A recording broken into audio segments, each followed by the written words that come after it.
2024 Volvo XC60. This is the recharge model, which has the known as the T8, which is the turbocharged engine, the former T5 turbocharged engine with a plug-in hybrid model version edition thing. So this is the charging port right there.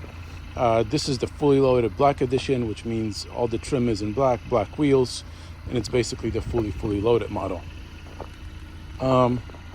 Not much has changed in the several years that it's been out, for better or for worse. You could be driving this brand new XC60 and the one that came out 6 years ago or so, and you can't tell much difference. People see that as a pro and con. Some people want to keep it on a download that they're driving a fancy new car. Some people want to tell the world that they're driving a fancy new car. So this is up to you. But the styling, especially on this, it's kind of blacked out. It's available, and despite being the black model, it's available in several colors. But all the trim is practically black, which is the whole idea behind it. And it's riding on black 21-inch wheels. Those wheels, I think, are too big for it, because while this particular one has a really good air suspension in it, those tires do not enhance much performance, but take away from the ride out a little bit. I would have gone with something smaller, but I think I have said that on about every car in every video. Out back here, there's a notably missing our exhaust ports or exhaust pipes.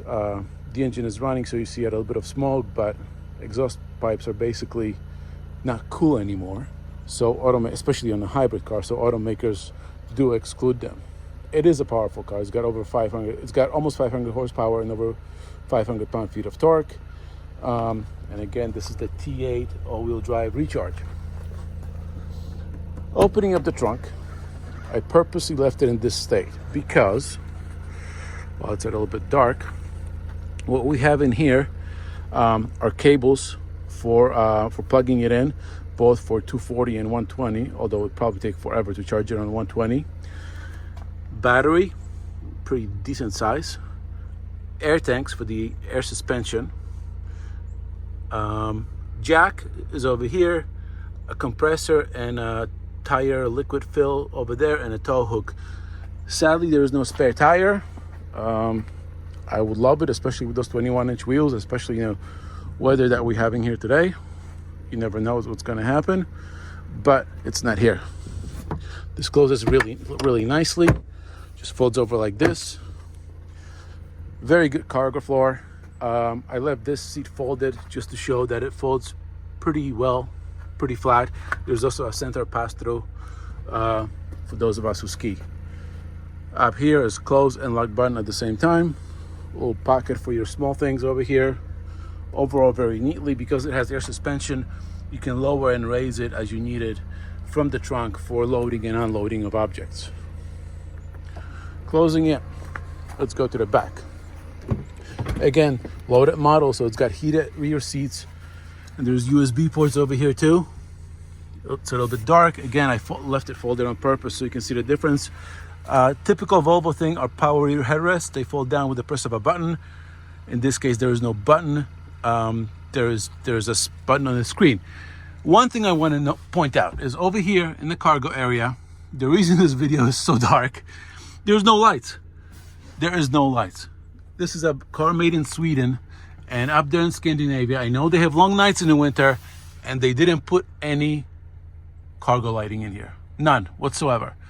It's bizarre. And then over here you have these two little guys, and you have a more powerful light over there, but the lighting is inadequate. Even with the updated interior lighting package, you can see there's lights under the seats. But overall, the interior is pretty dim, even for driving at night. They didn't do anything fancy with LEDs like all the automakers do these days. Further, annoyingly, these buttons are almost impossible. The headlight switch is almost impossible to see at night. And here's one thing that annoys me about the headlight switch. The key is in the car. The thing is telling me there's no key in it. The key's in it. So the thing about a headlight switch, yeah, it's a typical switch, but then you have fog lights here. You press this fog light button, this is for the front, And there's no changes on the dash because the fog lights are not going on, because there are no fog lights. But the fog light switch remains. There's a fog light for the rear button, which illuminates the rear fog lights and an indication on the dash, but there's no front fog lights despite the button being there. Cheap, I don't know what the reasons, but that's how they kept it. Typical Volvo switches, very nice, very high quality. The interior is overall great. Just like every other Volvo, same kind of a console setup. Little things over there, cigarette lighter over here. There are two USB ports down here. One of them does the Apple CarPlay. There's no wireless Apple CarPlay. Now, what do we got here? This setup is all new for Volvo. It's faster, but is it better? I don't know. It's very simple. You don't swipe to the sides anymore. For climate, you gotta press here and it pops up on you. My issue with the heated seat buttons over here and the heated steering wheel or the temperature change is that they are very small. I mean, you see the size of my finger. So finding the right button while you're driving can be a little bit of a pain in the ass. Interestingly, these on previous Volvos used to be the drive mode button. It is gone. It is MIA. It's no longer here. What you get is you got to go from the home menu. You got to hit the settings menu, then go to driving, and then you can choose hybrid, which is just hybrid mode, power, which is basically turns off the hybrid mode and gives you no longer focuses on its power. Okay, pure is all electric. Constant all-wheel drive, which is what I have selected now, basically disables the electric drive, so that you get constant all-wheel drive instead of the power shifting backwards and forwards. I have this because the roads are quite slippery and these are not winter tires, and actually works pretty well. There's an off-road mode, which other than raising the suspension, which it is doing right now, I don't know if it can be told in the video. It says for low speed only over rough terrain, but it just gives it more clearance and probably distributes the power slightly differently. But for the purposes of this, I keep it here. I also noticed that in the hybrid mode, it starts up in battery, obviously.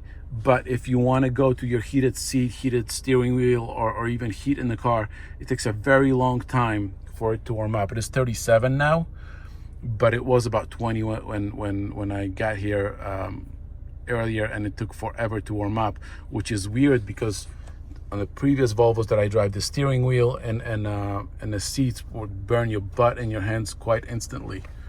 So they dialed back on that. Otherwise, this system is very much simplified. Could be better. I've seen better systems. For instance, when I'm in Apple CarPlay mode, which I'm not connected to right now, despite the button being illuminated, and I change the radio frequency or radio preset with the buttons over here, it does not tell me which radio station I'm changing to or what's playing. Now you would think that could be displayed over here because you have this whole gauge cluster over here could display a whole lot of information. But here's the thing: when driving, you can display one of two things. This, which is your map, or the status of your computer, and nothing else. And all you can do with it is close it or reset it.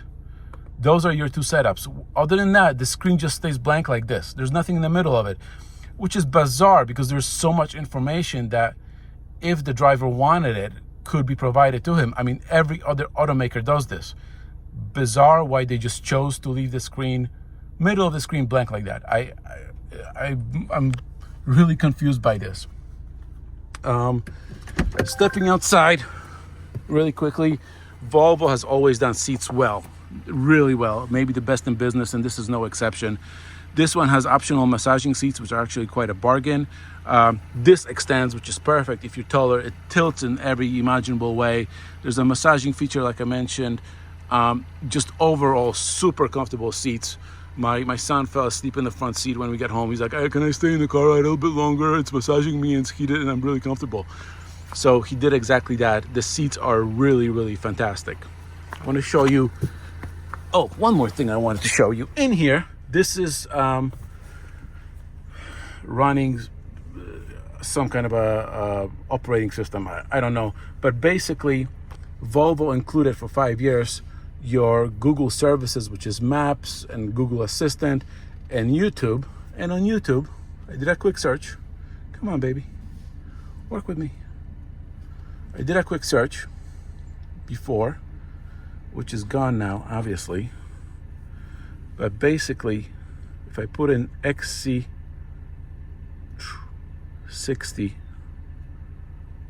hood,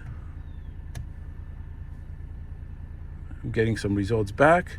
Scroll over here, and I found my own video really quickly. This is the video of this car. It's a short that I put on the channel earlier, and it displays it just like that. Obviously, it only does it when you're parked. So speaking of this hood and why I made that video, they made the hood latch really difficult to see over here, but it does open up beautifully, almost vertically. The problem I had with it is the snow collected over here, and with the hood closed and the wipers down, you can put them in the service mode and they come up vertically, but I had a very hard time getting rid of all the snow that accumulated in there. Other than that, I really wanted to love this car. It disappointed me a little bit in the things that I mentioned. I really expected to be perfect, and because this body style has been around for such a long time, there's improvements that could have been really simply made. The ones that I mentioned, you know, the drive modes, the interior lighting, the display, that silly stuff. There should really be no questioning, especially for the price point of this vehicle. And these Volvos are not cheap. They're hugely popular because people like them. I see them all over the place here, especially in the Northeast. But they could improve if they just put a little bit of extra effort in them. They would have really been great. This plug-in hybrid the engine is very powerful. It's fast. Out of the charge, it gets about 30 miles. Fuel tank is huge. It gives you supposed range of more than 500 miles, which is nice. But especially with a full-time four-wheel drive on, the range, the fuel economy, and I'm not charged over here because I don't really have the place to charge. I don't have 240 over here. The fuel economy does drop to mid-low 20s for a 2-liter 4-cylinder engine, which is about average for this kind of vehicle in real world conditions. Obviously, you get the extra 30 miles or so if you plug it in and charge it every night. Great looking car, great seats, very good power. It's got an interesting mode in it where when you let go of the brake, it doesn't roll forward. You can turn the creep on and off. It's one of the drive mode settings in the dash that I didn't get to when I was inside. So it's with the creep off, it's almost like driving an electric car. You have to keep pressing the gas pedal for it to move, instead of a typical automatic transmission where you would where it would just start rolling on you. That's it for the XC90.